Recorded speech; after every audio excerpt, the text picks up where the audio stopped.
This episode of Hitched to Homicide contains depictions of sexual assault. Viewer and listener discretion is advised. If you or someone you know is a victim of sexual violence, please call the National Sexual Assault Hotline at 800-656-4673, or you can chat online at online.rain.org. All calls are free and confidential. Beginning in 1972, a man in Australia embarked on a decades-long journey of rape and murder. Each time he was jailed or imprisoned, he was released on parole, only to revert to his murderous ways. His violent spree culminated in charges for the murders of 5 women and girls, but in a shocking twist, one of these 5 presumed victims reappeared alive 4.5 years after going missing, and just before the trial was set to begin. Despite this revelation, many more missing women remain unaccounted for, their fates forever sealed in their killer's grave. This is the story of Lenny Fraser, the Rockhampton Rapist and Killer. Hey y'all, I'm Chris Calvert. And I'm her husband, Rob Potterworth. Welcome to Hitched to Homicide. For better or worse. Till death do us part.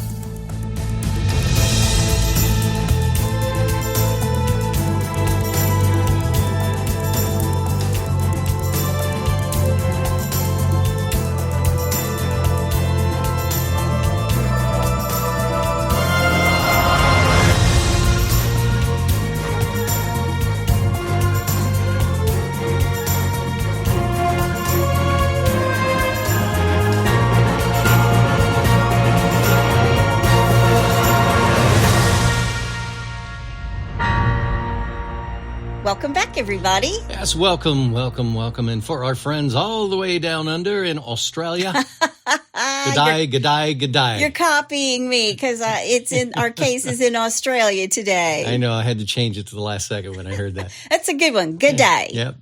Well, wherever you're listening, be sure to hit that subscribe button, then like, rate, and review the podcast so other people who love true crime just like you can find us. Yep. And if you're watching us on YouTube, be sure to hit that little subscribe button below as well. You can find us on Instagram at Hitched to Homicide or on X at H2H_podcast.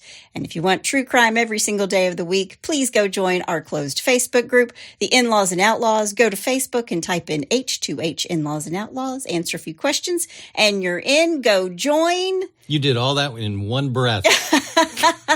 I think people who are our regulars could probably say it all with me. I try to get through it quickly at the beginning, just in case. Yep. But we love our in-laws and outlaws. We now have a Buy Me a Coffee link. If you want to send Rob some coffee, he drinks it every single episode. You can find that link in our show notes. Do it. Yes. It's buymeacoffee.com/hitched to homicide. Yes. We do appreciate all your coffees, your messages, your emails, even the ones that tell me you don't like something. Yep.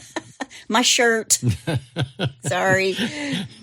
Thank you for being with us each and every week. I actually have a surprise the next time we do something that somebody commented about that they didn't want us to do anymore. So you'll be sorry that you asked us not to do it anymore. I mean, I'm just saying, do your own true crime podcast if you don't like my shirt or you don't like my graphics or you don't like whatever, We laugh at it. We get a kick out of it. We do get a kick out of it.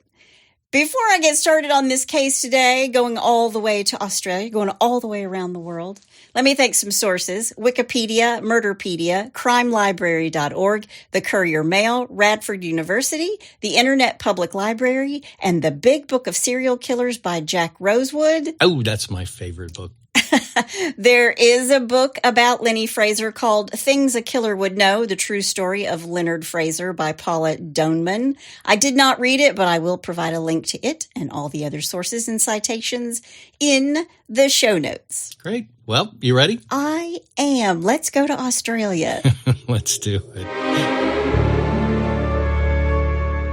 Leonard John Fraser is born in the sugar-growing community on June 27, 1951, Ingham, North Queensland, Australia, to George and Agnes Fraser. I also read that his mother's name was Daphne, which is a great name. By the way, there's some really crazy words in Australia. Just saying this now. Some of the names of these towns, I looked them up. I did my best. I even followed this woman on YouTube as she went through a bunch of different towns and how people say it wrong and the correct way to say it. I'm going to do my best today. Okay. All right. Lenny's father was a World War II veteran of Scottish heritage, and he worked for the forestry department. Now, his entire family life is a bit murky. He's the second youngest of 5. His early family life seemed fairly normal. In 1957, when he's 6, the family moves from Ingham to Mount Druitt in the blue-collar outer western suburbs of Sydney. Okay. He's going to school, but he's really struggling. He couldn't focus or sit still. Lenny is basically a functioning illiterate. He's been described as a, quote, misfit in a normal Australian family, end quote. No. Yeah. He drops out of high school at age 14 and in his second year of high school. And when he leaves, he can barely read or write his own name. So it's unclear if he had a learning disability that kept him from keeping up or if he just didn't care and no one seemed to notice. I'm just wondering how normal the family can be if everyone is ignoring the fact that a 14-year-old can't read very well or write his own name. Yeah, I was about ready to say, did anybody notice this? I don't know. I mean, I did read in one source, they're saying it's a normal Australian family upbringing, but Lenny said that his father beat him. Now, I don't know what the other 4 children had to say about that, but That's what Lenny said. Okay. After he drops out of school and in 1966 and at the age of 15, Lenny is picked up for stealing a gearbox from a parked car. Wow. For the offense, he's sent to a boys' home, the Gosford Boys' Home. He's going to be there for a year, and while he's there, he was sexually abused by the older boys. And in turn, he also sexually abused the younger boys. Oh, man. Not off to a good start. No. When he's released, Lenny gets involved with drug abuse, including prescription drugs, street drugs, and alcohol abuse, which only made him more violent and resulted in some bad decision-making. Because not long after he's released from Gosford, he's arrested and convicted of the assault of a railways guard at Penrith, New South Wales in December of 1968, when he's only 18. Wow. He beat this railway guard for making a comment about his girlfriend. Really? Yeah. Wow. Would you ever beat somebody up if they said something bad about you? In a heartbeat, baby. Yeah. Don't beat anybody up. I'll give them a harsh warning. You'll give them that redheaded stare. Yeah, exactly. How dare you? Yeah. No, actually, I've seen you come to my rescue. You've stepped in between somebody before. Yeah. Don't touch my wife. There you go. In 1970, he's picked up for driving without a license and for street fighting. He also steals a car. For these offenses, Lenny is sentenced to 20 months, but he will only serve half of it, 10 months. Really? When he's released from jail in October of 1972, 6 months into his freedom, Lenny is found guilty of transporting stolen goods into Queensland, and this will get him 2 years of probation. Lenny, get a hobby, macrame, anything. Basket weaving, Yeah, geez. crocodile hunting. There you go. You're in Australia, right? Exactly. But 5 weeks after this, he's sentenced to 2 weeks in a Townsville jail for stealing. It's spelled like Townsville. They say Townsville, just like we say Louisville. Exactly. There you go. But he goes to a Townsville jail for stealing. Okay. See, I really did look up all these names. I'm not lying when I say these things. You got this. Then in 1972, when he's 21, Lenny is fined $100 for living off the earnings of prostitution. What? He's actually kind of in charge of several sex workers on the streets of King's Cross. And according to him, he handed over the majority of the proceeds to a, quote, minder. Is that a pimp? Maybe a pimp? Yeah. Lenny is going to be involved in many homosexual relationships, but never with any of his alleged workers. Later in 1972, he's given 5 years hard labor in Long Bay Jail for a string of robberies. But before he's caught for the robberies, Lenny has switched it up. He's graduated from burglary to raping women. Oh, man. October 17th, 1972, a woman, a 37-year-old tourist who was in Sydney along with her husband and their 2 baby daughters. She's in town because her husband is attending an accountant's convention at Hordern Pavilion. Okay. I had to giggle a little bit how exciting can an accountant's convention be? Yeah, it kind of reminds me of the beginning of Old School, Luke Wilson. Yeah. When he's at that meeting. Yeah, anybody can take these notes, right? Yeah, exactly. Yeah. Yeah. But while this woman is walking through the Sydney Botanical Gardens at 10 a.m., she's there to take photos of the Conservatorium of Music. She passes by a banana tree, and a man comes out of the shadows. He puts his arm around her neck from behind, punched her in the face many times with his free hand, then dragged her into the undergrowth around the banana tree. He tears off her underpants and pantyhose and raped her so severely that this woman would never be able to conceive a child again. Oh, my goodness. Wow. Now, Lenny is interrupted by a passerby, and he takes off with her handbag, leaving the wife and mother of two semi-conscious and in a serious condition with multiple fractures to her face. When she gets to the hospital, they have Lenny's sperm. Now, it's 1972, long before DNA. Right. But he gets away with this rape. But then not long after, also in 1972, when he's sent to Long Bay Jail for 5 years, he gets no parole for at least 18 months for assault, armed robbery, and living off of these prostitution wages. So he's been sent away, but before he goes, he commits this rape.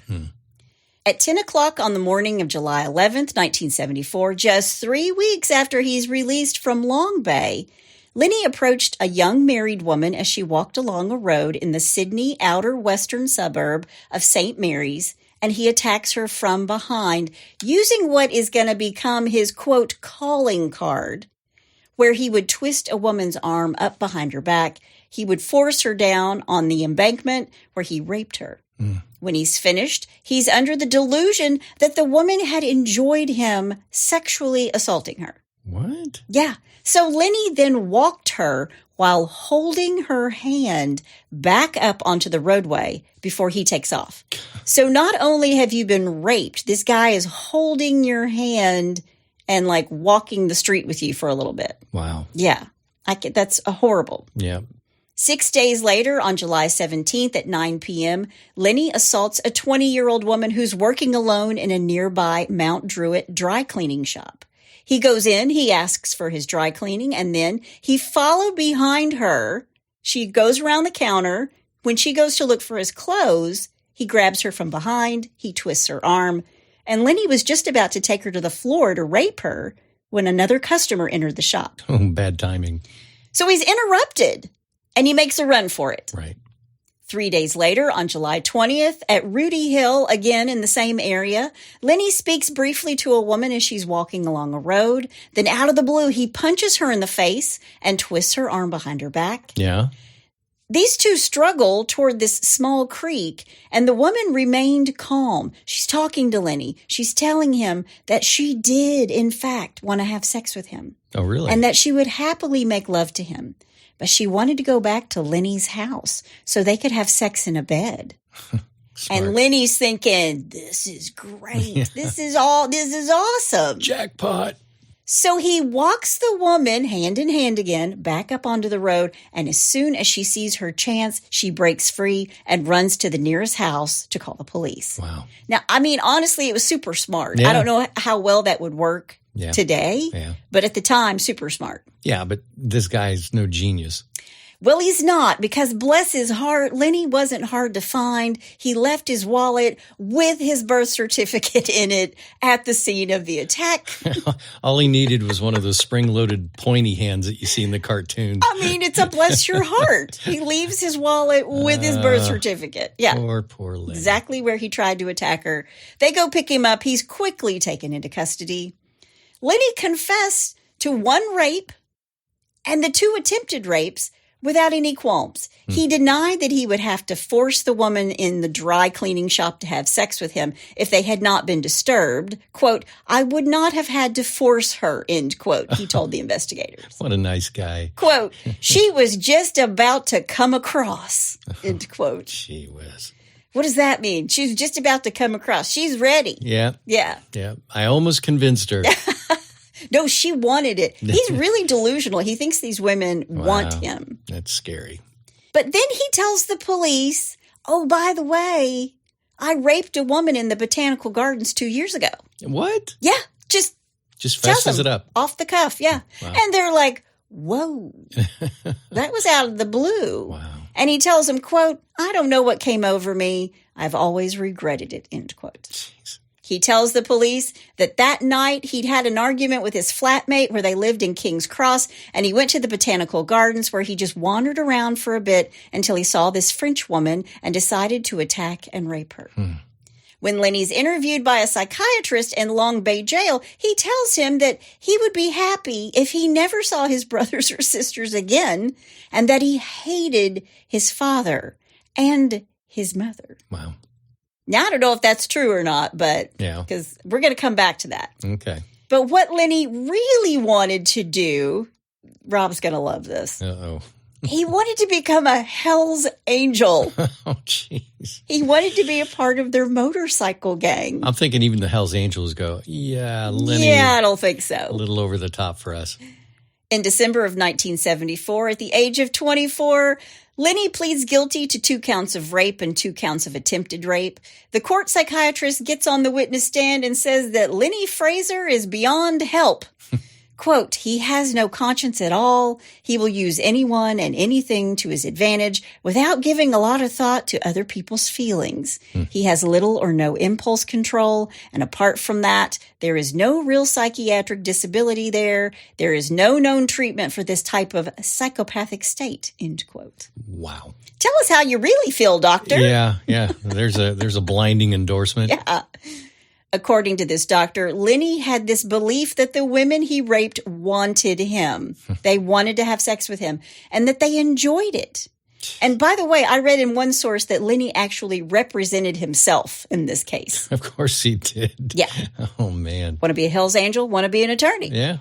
The judge, Justice Wooten, takes all of this into consideration and sends Lenny to prison for a maximum of 22 years. Wow. He would be eligible for parole in 7 years. Okay. But the judge wasn't happy about that either. It was what the law demanded. So when he handed down the sentence, this judge says, quote, but I wish to make it clear in doing so that I am not in any way suggesting that you should be released at the end of the period, end quote. Boom.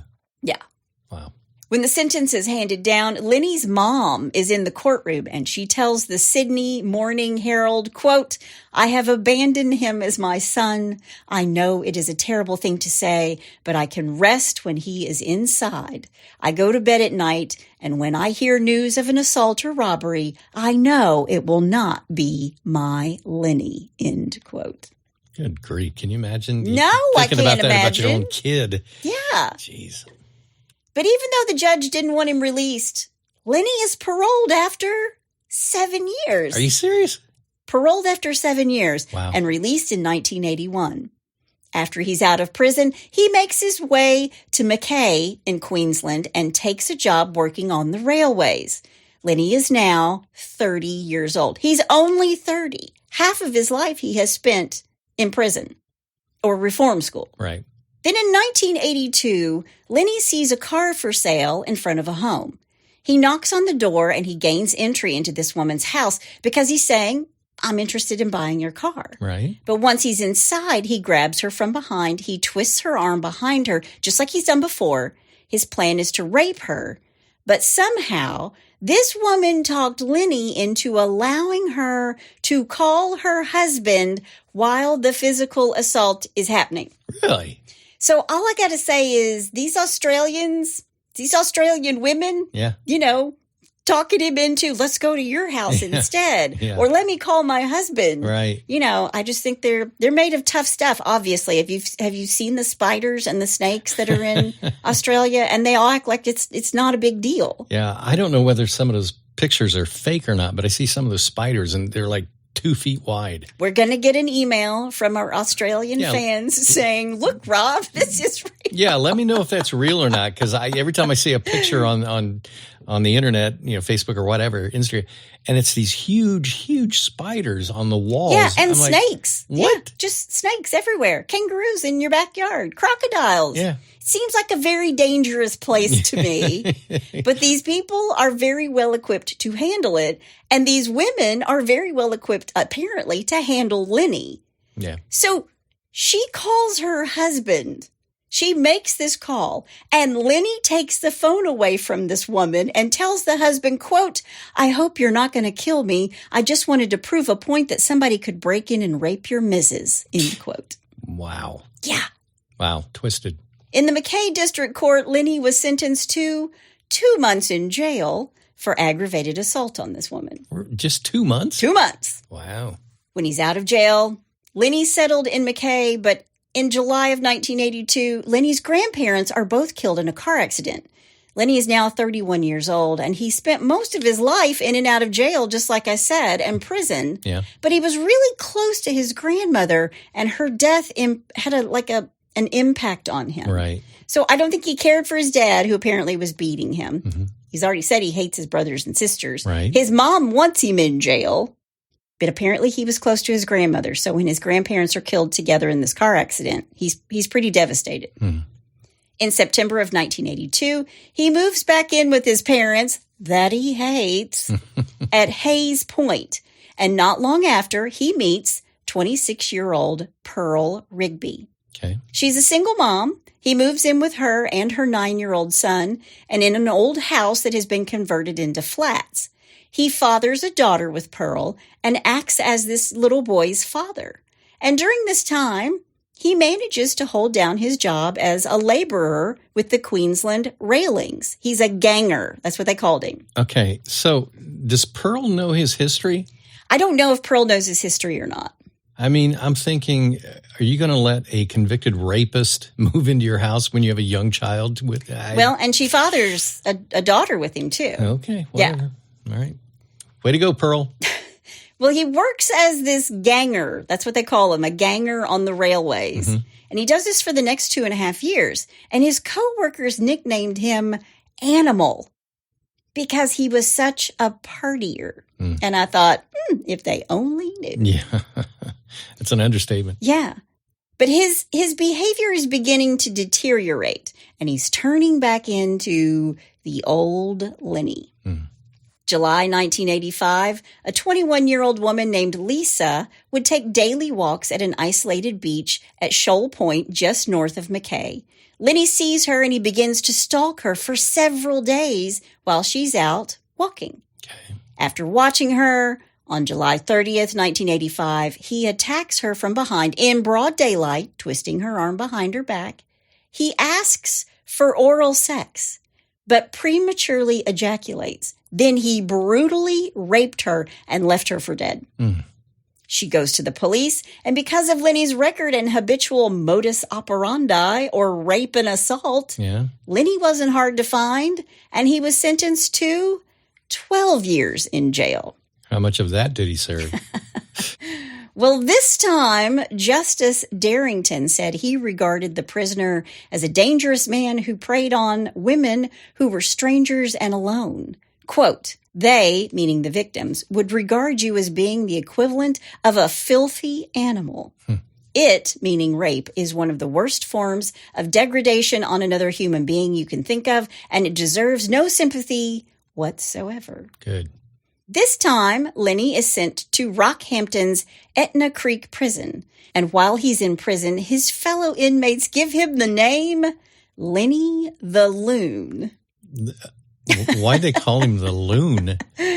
Because his behavior was unpredictable and chaotic. Okay, I didn't know loons were unpredictable and chaotic. No, he's loony. Oh. Like the loony bin. Lenny the Loon. I was thinking of the bird loon. No. Hi, I'm Mr. Literal. Oh, my gosh. Sorry. No. Okay. He would have these violent outbursts, and they were triggered for no apparent reason whatsoever. And the prison lore was that it was wise to give Lenny the widest berth possible. Wow. Well, listen, if you're going to be in prison, I guess that's kind of a good rep to have. Yeah, be crazy or be strong, one or the other. Where everybody just avoids you. Yeah. Yeah, right. Note to self, if I'm ever in prison, don't think of yourself as a bird. Be loony.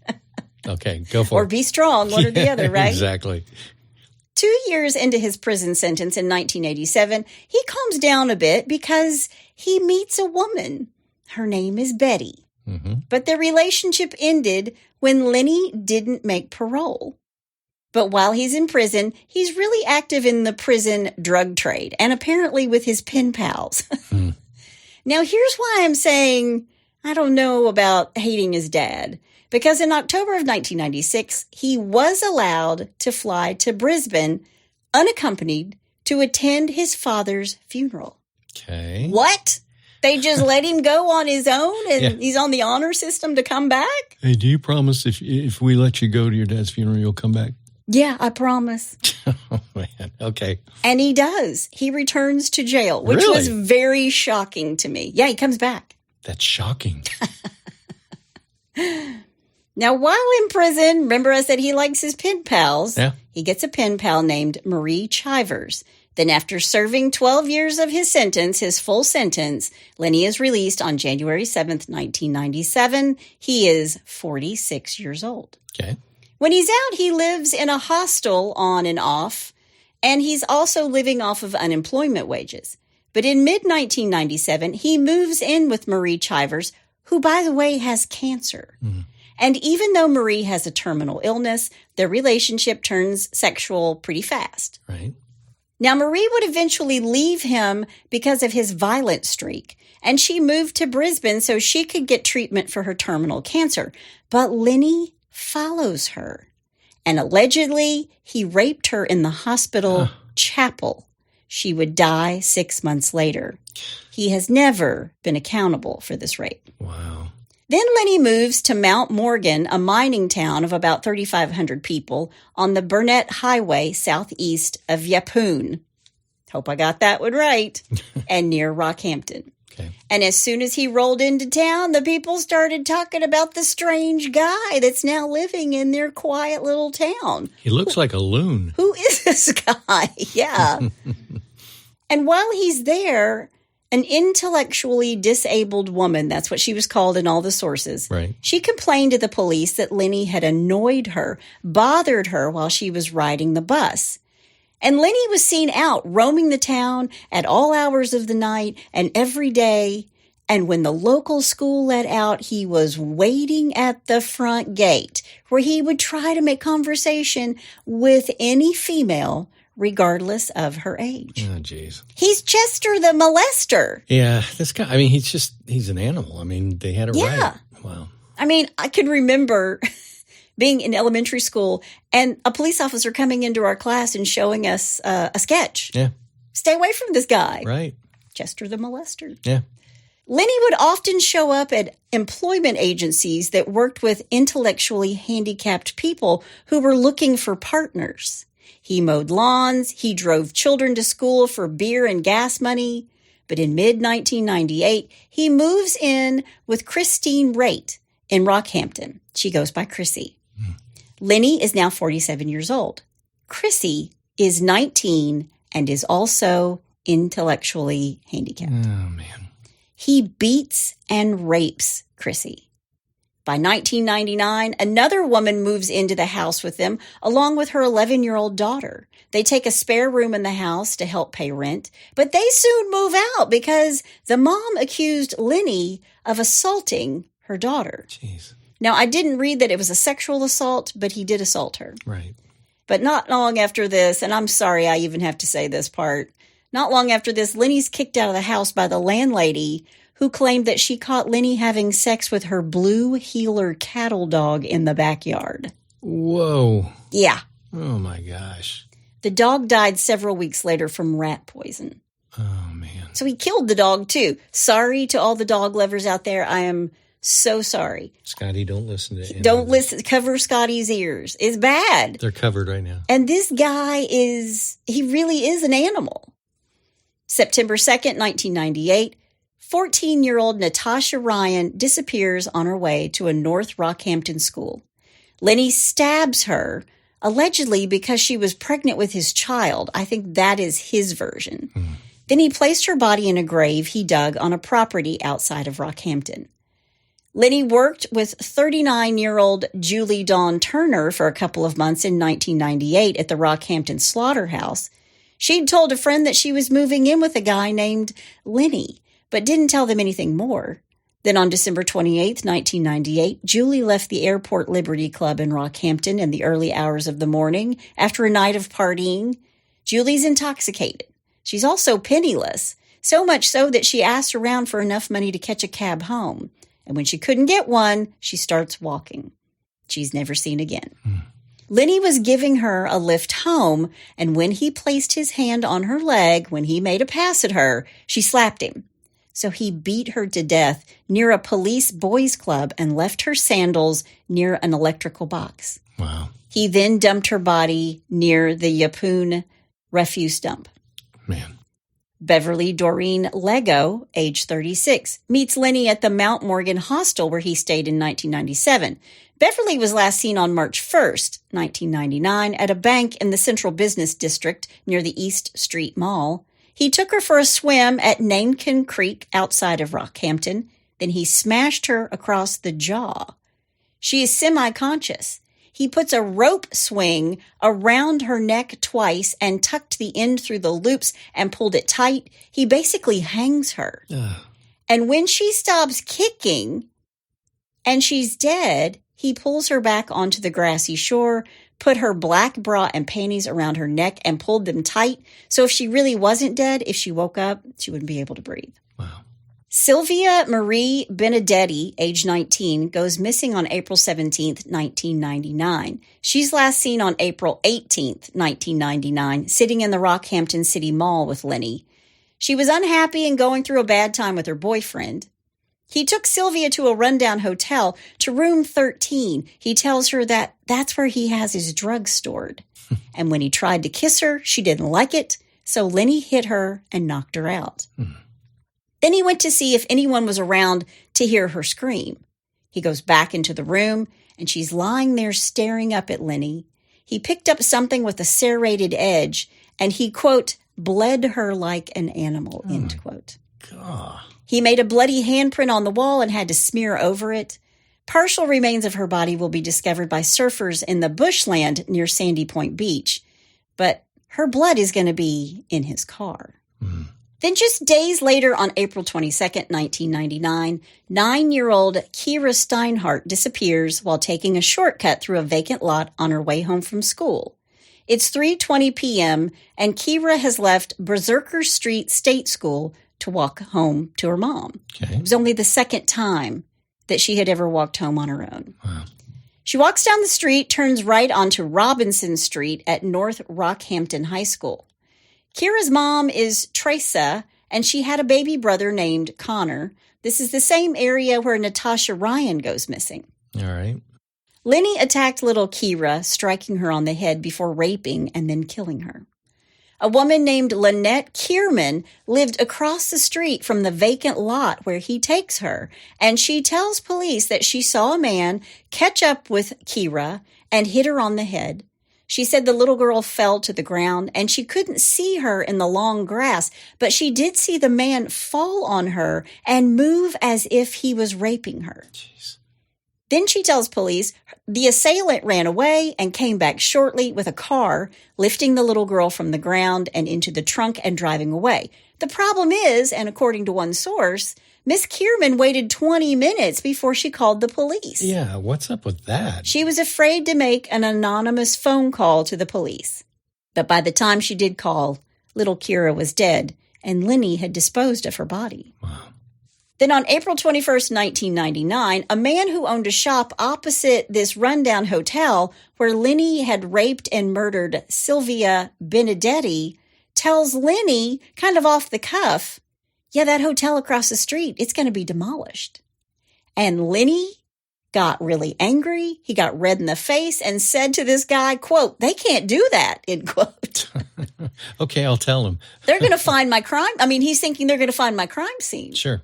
So while he's talking to this guy about the demolition happening, this is all going on at the same time when he has raped little Kira.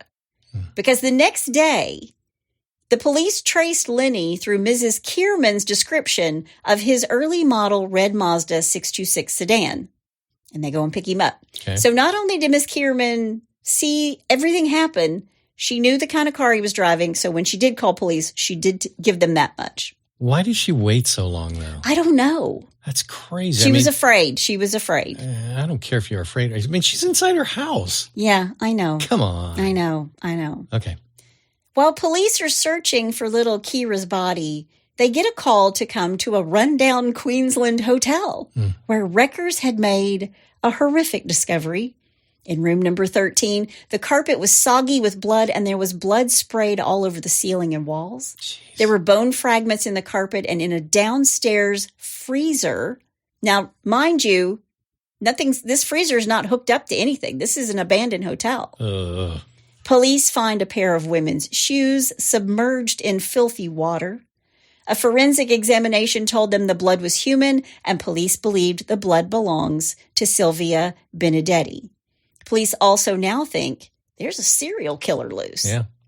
The attack was so savage that the victim had lost about 4 liters of blood, which was just about as much as a woman the size of Sylvia would have in her entire body. Gee. Police believed that Sylvia knew Lenny.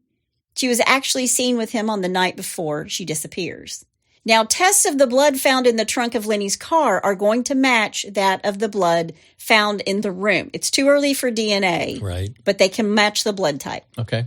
When he's questioned by investigators, because they go pick him up, they know his car. Right. When he's questioned by investigators, Lenny's flatmate, Chrissy Raitt, remember her? Yeah. Said that she had gone for a drive with Lenny along a bush track near Rockhampton's race course on the day that Kira had gone missing. Uh-huh. And Chrissy said that Lenny stopped the car and told her not to watch what he was doing.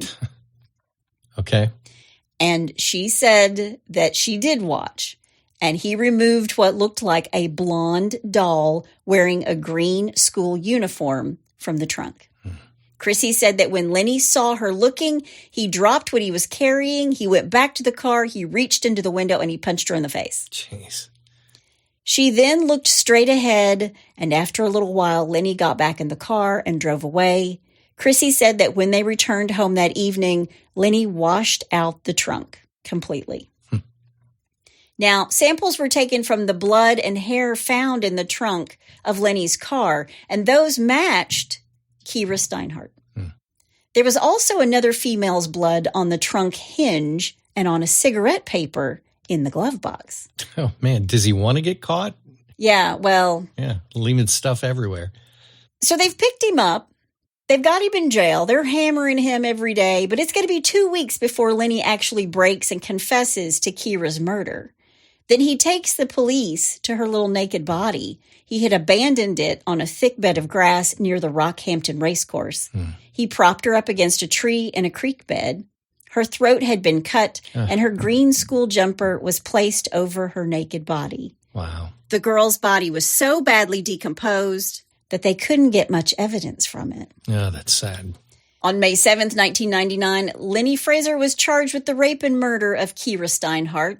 Throughout the trial, Lenny didn't call for and didn't offer any evidence on his own behalf except to steadfastly deny at the start that he had neither abducted, raped, or murdered Kira, or that he was in or near the lot on the day in question. Even though somebody saw him and saw the car. Yep. Okay, thanks, Lenny. Yet when police originally charged Lenny with the crimes, he'd offered up an apology to Kira's parents saying, quote, "I'd like to say to her mother and father, and I know a lot of people won't believe me, but if you check my background, it's not my go-to to harm a child. I'm just sorry this is happening, and I don't know what it made me do it. At least I can try to. I'm going to try and get help after I get sentenced and all. So that's a good step," end quote. He also took the police to her body. And now he's saying, wasn't me. It wasn't me. I didn't have anything to do with it. Wow. Nice try. The evidence, of course, was overwhelming, to say the least, and Leonard John Fraser was found guilty of the abduction and murder of Kira Steinhardt at Rockhampton on April 22nd, 1999. Good. A year and a half later, on November 9th, 2000, it's time for Lenny to be sentenced again. Mm-hmm. Justice Ken McKenzie labeled him a sexual predator of the worst kind. Quote, "The offense involved severe, indeed extreme violence on a child. Fraser's story is that of a sexual predator of the worst kind," end quote. Right. Justice McKenzie said that he could see no reason to suppose that Lenny had any prospect of rehabilitation and sentenced him to an indefinite life sentence. Thank you, Jesus. Yeah, somebody finally got it right. Yeah. Jeez. Under new Queensland legislation enacted in 1997, an indefinite life sentence means that unlike a life sentence where the prisoner could automatically apply for parole after 15 years, right, he must not only apply to the parole board, but also to a Supreme Court judge before he could ever be released. So both will have to be satisfied that Lenny no longer poses a threat to the community before it's lifted. Okay. It's basically a death sentence. Sure. Because Lenny would have to live out the rest of his days in the Woolston Correctional Center at Wacol in Brisbane. Good. Now, police believe that Lenny murdered not only Kira Steinhardt, but Natasha Ryan, Julie Dawn Turner, Beverly Leggo, and Sylvia Benedetti. But no body, no confession, no crime. Mm-hmm. But while Lenny is confined to prison for the rest of his life, he takes to telling his cellmate, Alan Quinn, about how messed up he is. How everything that had, quote, gone through has caused me to kill these people. All the hate over the years came to the fore, and it ended with the murder of the people, end quote. It's not my fault. Yeah. I've just been treated terrible my whole life, and I'm taking it out on everybody else, so it can't be my fault. It's my circumstances. His cellmate, Alan Quinn, is like, I'm going to go tattle. Yeah. He goes to the authorities in prison and says, you want to know something? You want to hear something? Yeah. So police confront Lenny about what he said, and Lenny shocked everybody by offering to take them to the bodies. Really? Yeah. Wow. He's like, it's true. Let me take you to the bodies. Jeez. And in this top secret operation, homicide detectives took him out of prison and flew him on a private jet to Rockhampton and secretly video and audio taped Lenny as he led them to the remains of Beverly Leggo and Dawn Turner. Wow. The partial remains of Sylvia were discovered by the surfers, remember? Yeah. But Lenny couldn't lead them to the rest of her body. But what about Natasha Ryan? Police were convinced that Lenny had murdered her too. And while they're getting their information together to take Lenny back to court for more charges and for more prison time, he was there already forever, but I guess they're going to charge him with these murders. Right. A really interesting thing happened.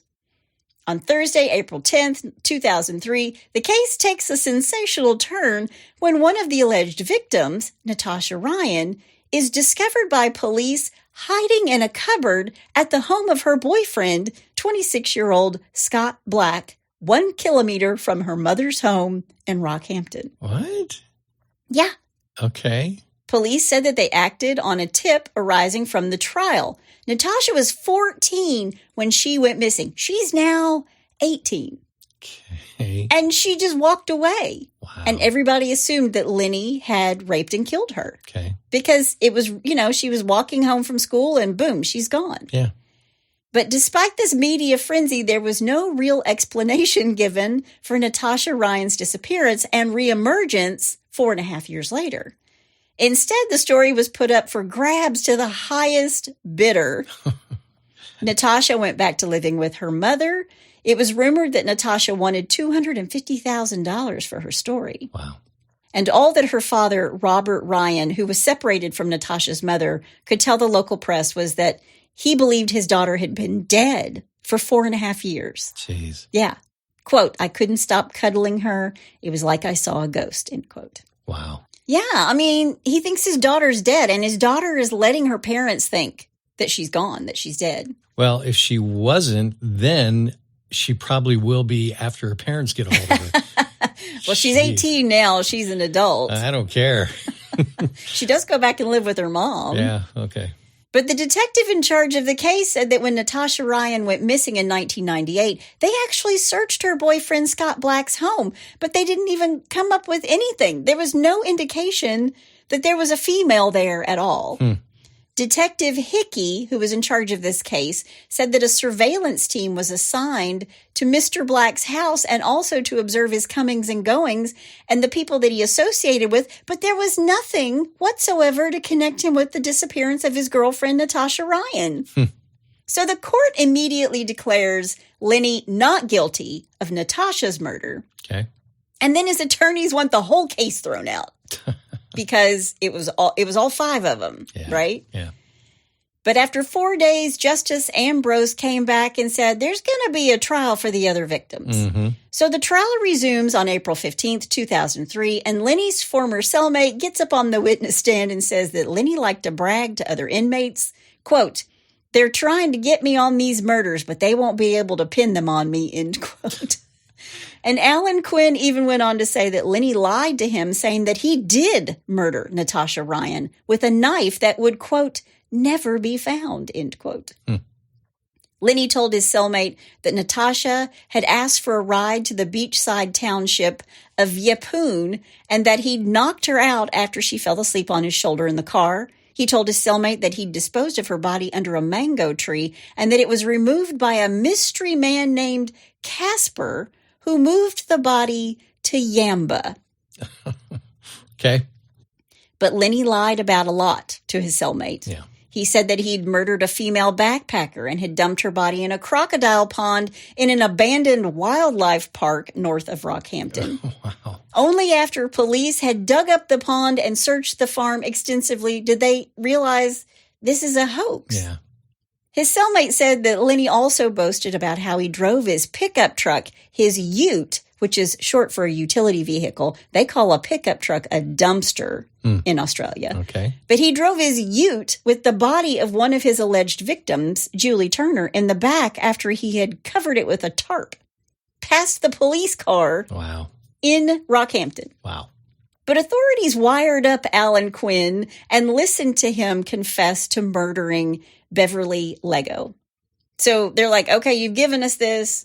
Alan, we're putting a wire on you. And when you're talking to Lenny, just know we're recording you. Right. And this is when he confesses to murdering Beverly Leggo. And Lenny laughs and says, quote, you should have seen her kick when I let the rope go. This is the girl that he basically hung with the rope swing. Right. I heard her neck break, and then she stopped kicking and her legs dangled in the water. It didn't take much to kill her because she was really skinny. I took the rope off of her and dragged her through the water hole and into the long grass where I put her on the ditch. I made sure that I pulled the tall grass back up as I went so there was no trail left behind. To make sure she was dead, I put her black sporting briefs around her neck and pulled them tight so if she woke up she wouldn't breathe, she would die, end quote. Wow. And they also have a tape of him talking about bleeding Sylvia Benedetti like an animal, which I will not repeat for you. Right. During this whole circus of a second trial, Natasha Ryan takes the stand as a witness for the defense. This, of course, after selling her story to 60 Minutes and Women's Day magazine. Sure. She told the court that she'd never seen Lenny before in her life. She told the court that on August 31st, 1998, after getting in trouble at school, she decided to run away and stay with Scott Black, and she'd been with him ever since. Then before the prosecution closes the case, they tell the court, Rob's going to love this, that Lenny had sent the police a press release from a Mr. Squeaky. That was the best name he could come up with. Mr. Squeaky, in an attempt to throw them off his trail. Okay. Quote, I want you to understand that I am responsible for the murders in the Rockhampton area, end quote. Mr. Squeaky said in the release, and by the way, it's produced by Lenny, and he's doing it from prison. Of course, Lenny doesn't know that the detectives were recording his and Alan Quinn's conversations about the release. Wow. I mean, yeah. So Mr. Squeaky writes, quote, you will never know my real name. You can refer to me as Squeaky, it read, end quote. I wonder how he came up with that. But here's the thing. Mr. Squeaky's release had information about the murders only known to the killer. Right. And obviously, Lenny Fraser's alter ego is Mr. Squeaky. Right. And his plan failed miserably because it has all this intimate information that only the killer, who is Lenny, and not even the police knew about. Good Lord. Wah, wah. Yeah. Sorry about that. They found out days later that forensics, well, wait a second. That's what kids stay in school. Yeah.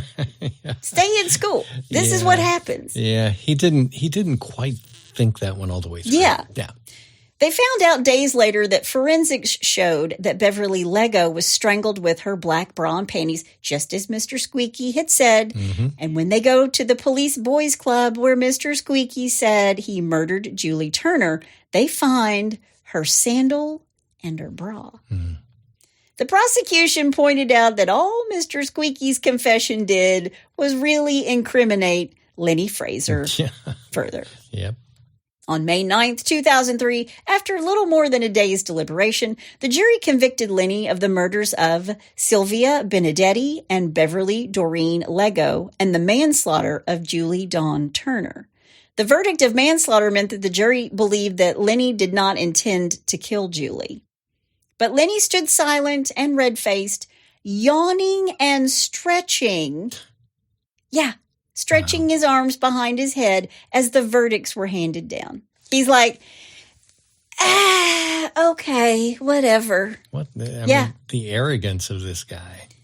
The day after Christmas, 2006, Lenny complained of chest pains. I'd be like, sorry, dude. We'll get back to you. We'll get back to you soon. But he was taken to the secure wing of the Princess Alexandra Hospital in Wollongabba, which apparently they call the Gabba. Mm. But it's here that Lenny Fraser died on January 1st, 2007. Oh, wow. Of a heart attack. Really? Yeah. Wow. Now, here's the scary part.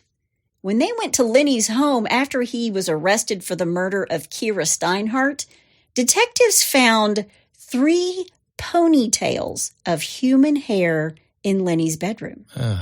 So he kept trophies from his victims. But the problem is, none of these ponytails are linked to any of Lenny's known victims. Wow. So even though there were 4 known victims, there were more missing women who were murdered by Lenny. Jeez. And he took it to the grave with him. Yeah. He never confessed before he died, although he claimed to have murdered an additional 5 other women in his criminal career. He said it was a hitchhiker by the name of Sandy Lawrence in an abandoned crocodile zoo, but they went and looked for her and it wasn't there. Right. A 17-year-old Aboriginal girlfriend claiming he had slit her throat in the back streets of King's Cross in the early 1970s. 2 female hitchhikers in separate incidents in the Port Macquarie area in New South Wales in the 1970s. And detectives remain convinced that Lenny had a hand in the murder of a Rockhampton woman named Michelle Coral Lewis, who was 21 years old, who disappeared on the night of January 14th, 1989, after leaving a friend's home in North Rockhampton. Okay. Lenny remains a suspect in up to 8 unsolved disappearances of women in Queensland and New South Wales, even though there have never been any remains found. But that is the story of Lenny Fraser. Not a good guy. No. He's burning. His feet are hot right now. Yep. And that's all I have to say about that. She is only one, but what if one is all that's needed? Hospice nurse Indy Luce has fallen in love. After caring for billionaire Louis Thornberry until his final breath, she's now engaged to marry the heir apparent of the global tech empire, David Thornberry. But as the divinely marked Indy packs up her old life to begin anew, a sacred promise comes back to haunt her with a vengeance. As an unrelenting spiritual battle unfolds in the shadows, the descendants of those like Indy find themselves persistently lured and ensnared as a relentless surge of evil becomes an unstoppable force. With malevolent entities following her every step, what Indy doesn't know about her family's sacred covenant could tip the scales of good and evil. The follow-up to the paranormal suspense novel Lead Me from Temptation and Book 2 of the Divine Darkness series, Deliver Me from Evil, is now available March 29th, 2024, wherever you buy or download books. or go to chriscalvert.com. If evil prowls seeking someone to devour, can one woman seek and save that which is lost? I think the most amazing thing about this case is the fact that he did all this stuff in the very beginning and he just got very little jail time. Yeah. Even though they knew that this guy was unstable. Yeah. And then they knew that he was assaulting women and he still got a little bit of time. Part of that is the time. It's the era that it happened in. Sure. So the 70s and 80s, because by the time they were really catching up with him, they had changed the laws and it was like, we can keep you in here forever. Yeah. And not only they still had parole, but he had to have two different entities say that he was okay to leave. They were never going to let him out. They were never going to let him out that last time. Did they ever diagnose him? I mean, was he schizophrenic? He was a psychopath. Yeah. Yeah, definitely a psychopath. Wow. He was angry. He was a psychopath and he wasn't very smart. Yeah.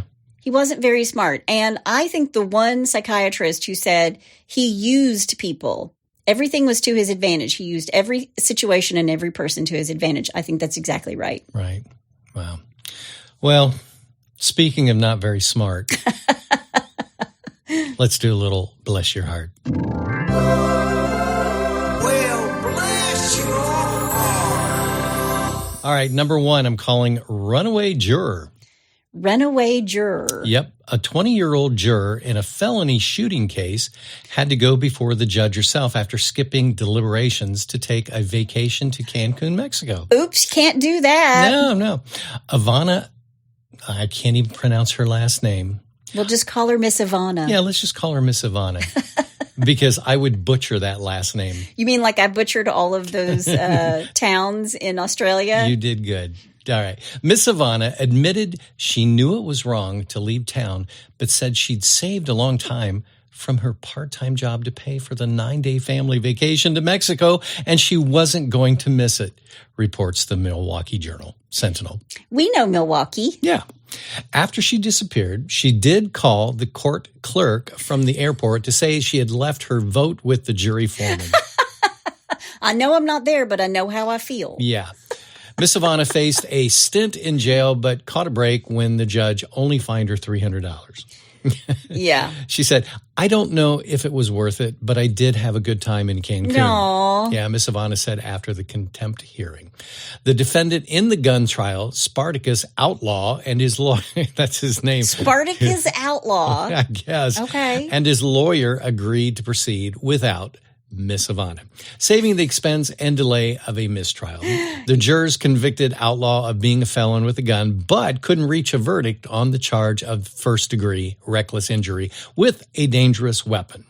The missing juror's brother, Bojan, Miss Ivana's brother, I'm going to say, Yeah. told the judge, I guess it's just one of those situations where, blank happens.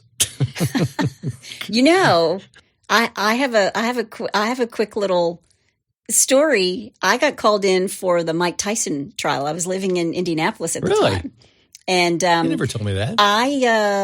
It was going to happen while I was planning on going skiing in Aspen. And I walked in and I was like, here's my plane ticket. Here are my reservations. I have paid for this trip. I have to go skiing. Yeah. I got dismissed. Wow. Yeah. Wow. That's pretty cool. Yeah. Okay. Well, not cool because of what happened, but yeah. Anyway. Okay. Anyway. Yeah. Number 2. Big mistake, Bigfoot. Big mistake. Big. Yep. This one is both unfortunate and stupid at the same time. Okay. A 44-year-old Montana man was killed after he was struck by 2 cars while trying to impersonate Bigfoot. Oh, my gosh. Montana State Police said Randy Lee Tenley, 44, was wearing a military-style camouflage gorilla suit in hopes of creating a Bigfoot hoax. Tenley was struck after police said he darted onto the highway at 10:30 at night. Oh. Yeah, police are waiting to get toxicology reports to see whether Tenley had been drinking. Montana Highway Patrol Lieutenant Colonel Butch Hughesby told the Los Angeles Times, quote, "This is one of the dumbest things I've ever seen, really." Yeah, it's a Darwin Award, It really is. Yeah. Yeah, okay. Number 3, and finally, Finally. on second thought, On second thought. Okay. Thanks, Ed McMahon. A New Mexico inmate escaped his jail cell by breaking a window bar with a razor blade and a popsicle stick, but changed his mind once he got outside. I'm blowing this popsicle stand. That's what it was. Very good, honey. Carlos Garcia told police it took about 5 months to break the bar on his cell window. He also used plastic, newspaper, and more popsicle sticks to fashion a fake window. Wow. Yeah. The Hobbs Sun reports, I guess that's their newspaper, that Garcia changed his mind and climbed back into his second-story cell using a bedsheet. Garcia is serving time for 2 murder convictions and other crimes. But he wanted back in. Go figure. It's rough out here. I guess. Jeez. I have seen some of the things that prisoners have made out of like a shank out of plastic stuff, you know, toothbrushes. When I tour jails and stuff, they like to put it all out on a table and like, well, this is what we've confiscated. And it's like, wow. Yeah. I mean, I've seen on the shows that I watch, you know, they'll take a newspaper and they'll wet it down and wrap it tight and let it dry and wrap more around and make a sword. Very, very resourceful in prison. Yeah, it's crazy. Well, bless his heart. Yeah. Really bless the heart of fake Bigfoot man. Oh, my God. Poor guy. Poor idiot. And if you have a bless your heart, all you have to do is go to hitchtohomicide.com. There's a pull-down menu there, and while you're there, you can also suggest a case and tell us about your brush with true crime. Please do. That's my amazing husband out there. That's my beautiful bride in the booth. Join us next time on Hitch to Homicide. Bye, y'all.